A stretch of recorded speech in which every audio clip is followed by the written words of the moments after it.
Ukraine burns, just hours after Trump's ultimatum. 27 civilians killed, a prison, a maternity ward. Trump shortens his ceasefire deadline from 50 days to just 10. No more talks, no more patience. The Kremlin says it's taken note, but the missiles keep falling. This is VERTEX, and the countdown has already begun.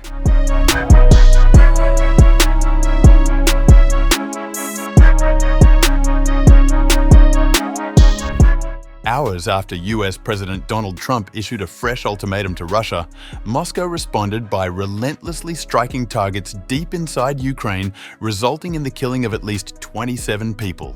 Ukraine regional Zaporizhzhia's governor said on July 29th, 4 powerful Russian glide bomb strikes on a penal colony in the frontline region of Zaporizhzhia overnight killed 16 people and injured at least 35. The missiles also struck a prison in the region.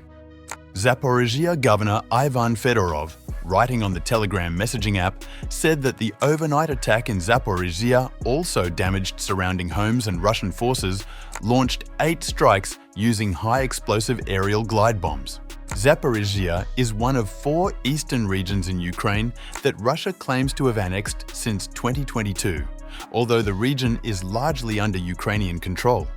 Ukraine's State Penitentiary Service published still images said to show the prison which was hit.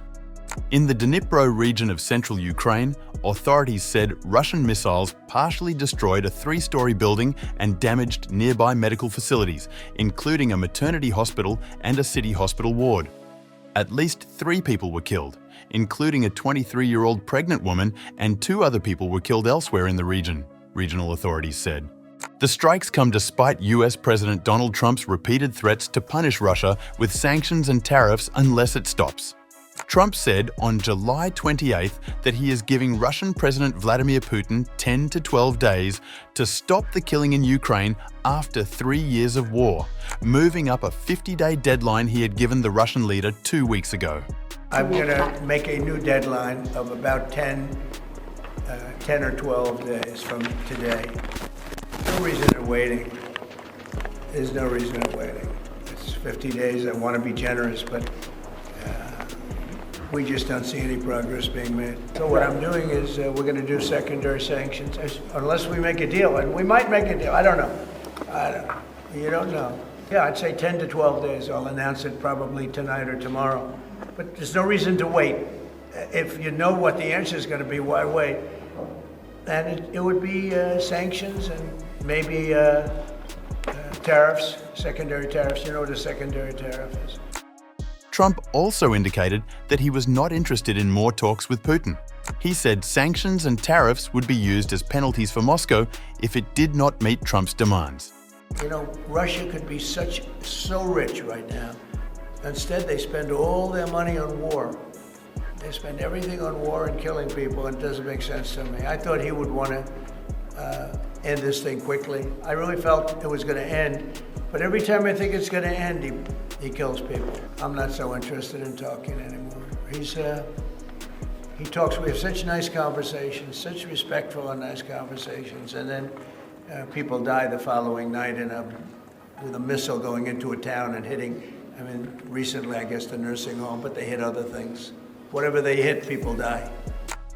Earlier, Trump threatened on July 14th to impose new sanctions on Russia and buyers of its exports within 50 days, a deadline which would have expired in early September.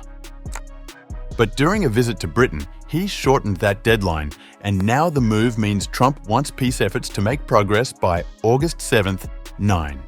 Ukrainian President Volodymyr Zelensky praised Trump's particularly significant statement calling for a shortened deadline for Russia to make progress toward ending the war in Ukraine. Today, there is a particularly significant statement from President Trump. And it is true, it is Russia that is doing everything to derail peace efforts and prolong this war. Nightly strikes, constant attempts by Russia to inflict pain on Ukraine. Indeed, peace is possible when action is strong and determined. We have repeatedly said, and all our partners know, that sanctions are a key element. Russia pays attention to sanctions, to such losses. Peace through strength is possible, As always, Ukraine is ready to work productively with the United States, to work with President Trump to end this war with dignity and secure lasting peace.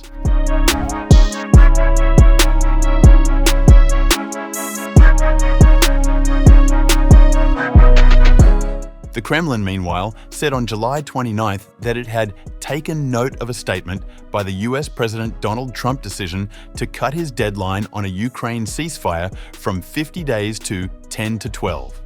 It comes after at least 22 people were killed in a Russian strike on a Ukrainian prison camp and hospital in parts of Ukraine overnight. Asked about Trump's statement during a conference call with reporters, the Kremlin kept its remarks short. We have taken note of President Trump's statement on shorter deadline for ceasefire in Ukraine yesterday. The special military operation continues, and we remain committed to the peace process to settle the conflict in Ukraine and ensure our interests during this settlement. Kremlin spokesman Dmitry Peskov said Russia would continue to pursue what it calls its special military operation despite Trump's new deadline. It was not in focus, and this question is still not on agenda. There is a slowdown in Russia-US ties. Indeed, and so far the process of normalization has been pretty sluggish. Of course, we would like to see more dynamics. We are interested in this. But in order to move forward, we need impulses from two sides. Therefore, we continue to be interested in talks and hope that this process will gain more dynamic.